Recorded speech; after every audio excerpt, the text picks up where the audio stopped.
Football একটা sign এখন sign করা পালা। এটা আপনার কেসের যারা বর্তমান যুবশক্তি রয়েছে তারা আবদার করেছে যে বলে একটা সাইন চাই, তাই সে বলে সাইন। এবার বিধায়ক আকাশকে দিলে হবে না, তুমি দাঁড়াও, গোলটা খাও। তাপসদা দেখা যাক তাপসদা কি করে। এই টোটাল যুবশক্তিকে উনি এখন এক জায়গায় করেছেন, একটা বড় স্বপ্ন দেখছেন। বিরাটের কাছে আসা দারুণ দারুণ। আমি প্রথমেই বলেছিলাম এরা দুজনেই মাঠ থেকে বড় হয়েছে, ছোট্ট ছোট্ট পায়ে এগিয়ে গেছে। একজন বীরভূম জেলা পরিষদ চালাচ্ছে, একটু খেয়াল করে দেখবেন সমগ্র আমাদের জেলা সভাধিপতি ইতিমধ্যে প্রবেশ করলেন মঞ্চে।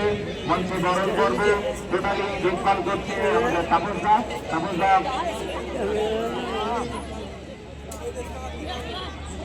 আমাদের মধ্যে সহযোগী খেলা শুরু করতে পারেন। যে না, এই 5 বছর আগেও তিনি দৌড় কম্পিটিশন করেছেন। মাস্টারমশাই আমাদের এই কেএসের এক অনন্য সম্পদ বলা চলে, যিনি প্রত্যেক দিন এখান থেকে খালি চোখেই চশমা ছাড়া খেলা দেখেন। এটা অবাক করার বিষয়। এবার আমরা বড়টা করলো খেলা শুরুর আগে, আর আমাদের মধ্যে রেফারি রেডি হয়ে গেছে। যে কোনো সমস্যা